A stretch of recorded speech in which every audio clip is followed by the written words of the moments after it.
I want to talk to you a little bit about this. I don't know how much time we have to discuss this, but this whole Bernie Sanders Donald Trump tunnel.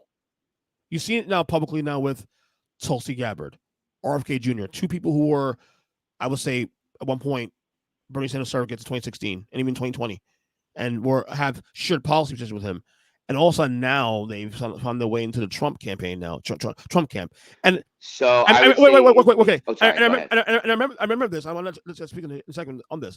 I remember speaking about this back in 2016 also with you.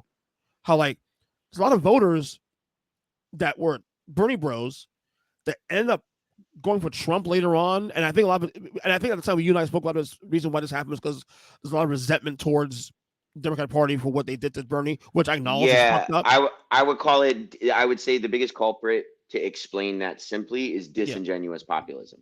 right. Bernie is a populist, but a populist with mostly integrity. His actions have more or less aligned with his stated positions, and he has appealed to populist elements to garner support for his positions.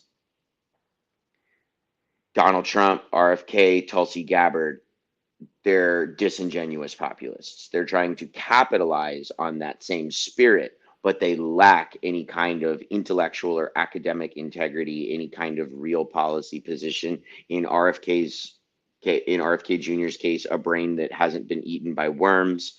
Mm-hmm. Like they lack any kind of merit to their argument, but they're trying to capitalize on the same thing. And what they end up doing is capturing the populist moron who doesn't actually read or care about what's being said to them. They just like the vibe. They're just there for the party. Yeah, yeah, They think and it's funny. They think it's funny when Bernie, takes shots at billionaires and talks about bringing people into the political process, but they don't actually care. I acknowledge though, like They just like getting hugs from chicks at the rally. right, I acknowledge like Tulsi Gabbard and RFK Jr. both got screwed by Democrats. No one disagrees with that whatsoever. However, for you to go from one end to the RFK other, Jr. should have never been a public figure. but Like but he that but he man is, has but he no that man has right, no but he is business though. in our political conversation, I and he's only understand that, doing it but because his daddy was. I get it, but he still is though, and he wields some influence. And here's the reality though: he was and look, look. You have to like RFK Jr. And I've told folks about this. Just because you don't like him doesn't mean he has a right to not speak at a primary if he's polling enough to do it. Both be right here. If he's crazy, let the I voters decide don't that. entirely agree with that statement, Why? only because I think there are certain positions I'm not saying necessarily his, but I am saying there are positions you can hold that, irrespective of your polling, disqualify you from having a place on the stage. And to me, holding an anti-vax position is one of those. But if you're polling 20% of the electorate in the Democratic primary, you should be able to have a chance to speak. That's all I'm saying. Let let let him hang Yes and himself no, because publicly. I also would apply that to say people who take firmly say racist or genocidal or dehumanizing positions on issues. I don't care what you're polling. If you think we should put, immigrants in cages, you don't deserve a place on the stage. Like I don't necessarily have a problem with somebody telling you that. But that falls in the Now, same. in RFK's case, I do believe he got bucked in the beginning. However, he was never a viable or serious candidate. So even if he was technically polling enough to find his way into the primary clown car, like, cool. But I kind of don't hate when the parties do a little bit of house cleaning. Now, when you have somebody like Bernie who's saying things that threaten your front runner and you kneecap their campaign, that's a completely Oh, different, he got fucked by anybody else. He more than anybody else got fucked because he's yeah. actually legitimately working Bernie the should have nomination been the 20 nominee in 2016. and 2020 almost. You can argue. Yeah, kinda.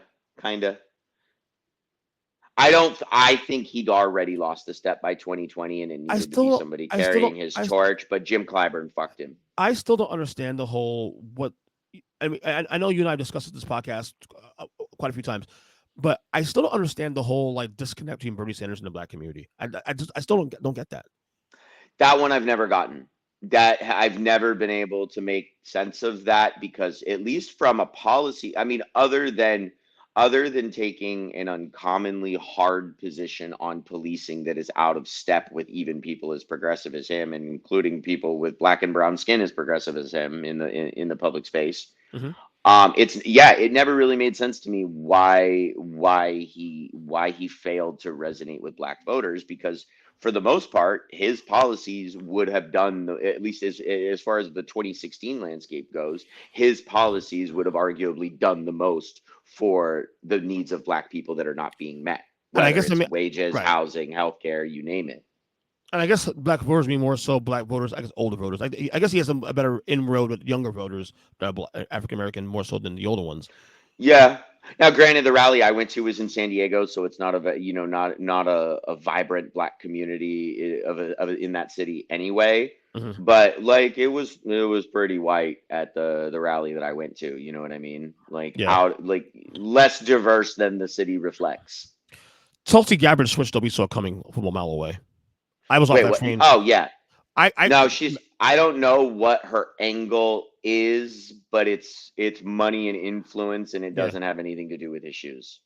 right. Because like I just need her to go away. I got off the train pretty much like not early, but I got off the train by 2021 because I liked her a lot She as soon as initially. well, she was I felt badly for her, and I thought the way that she got ousted from the DNC, from her Correct. position in the DNC, like everything up to that point, she seemed like a completely reasonable actor. But then once it was plainly apparent that Russia and other actors had a hand in the 2016 election. They were trying to tip the scales of our election. She basically called that nonsense and started like parroting Russian talking points, or at least misinformation talking points that were coming out of these bot farms and stuff like that. And I'm like, Tulsi, where'd your head go? Yeah. What did you just say? And not only that, she stopped talking about the things that I liked her about universal healthcare, UBI, the military complex. She stopped talking about that because she was getting more love from the right side of Yeah, it's like the aisle. I don't know who's paying her checks and buying her suits and stuff now for her, but whatever it is, they told her to stop talking about those things. Did you see the thing going on with the tenant media and some of the right wing commentators getting I guess they got not indicted, but they got subpoenaed because there's a Yeah, it's Russian a whole bunch company. of the only one whose name I can think of off the top of my head is Benny Johnson. Bane Johnson's one, Uh, Dave Rubin's the but other that one, and Tim Pool. yeah, And Tim Pool. there's a dozen or so of them, And and they're all Lauren Chen also. yeah, and basically it came down to that they were financed by a Russian oligarch bot farm, and they just didn't ask where their paychecks were coming from, and they were spitting whatever they were told to spit, Right. And I'm and sorry. they just didn't question the money. Right. If you're being given that kind of money and you have a media platform, you have to at least question where it's come from. And to anyone who would say, "Run your check, homie," I'm like, no, No. stop it. That's the problem with our political system: is everybody's running their check.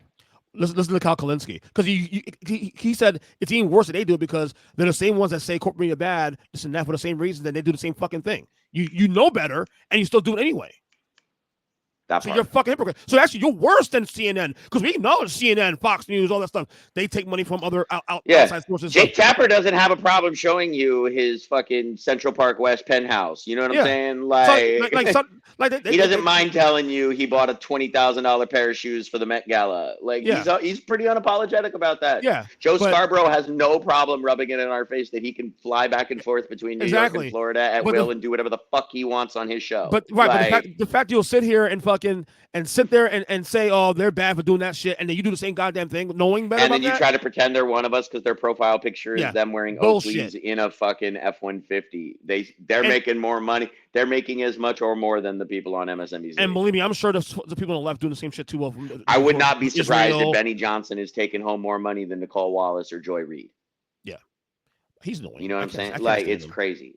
It's crazy. And that's another grifter, like freaking Tim Pool, another one, Bernie the Trump angle. Tim Pool was a I don't remember Vice him. TV. Tim Pool was a Bernie guy, uh, uh, and now he's a big Trump guy now. And you said he was on Vice. He was on Vice TV for a little while. Yeah, on Vice for a little while. Oh, Yeah, okay, so yeah. he did a he's like the what you're saying is he's the Timu Gavin McInnes. I guess we're gonna call him that. So yeah, it's an interesting situation.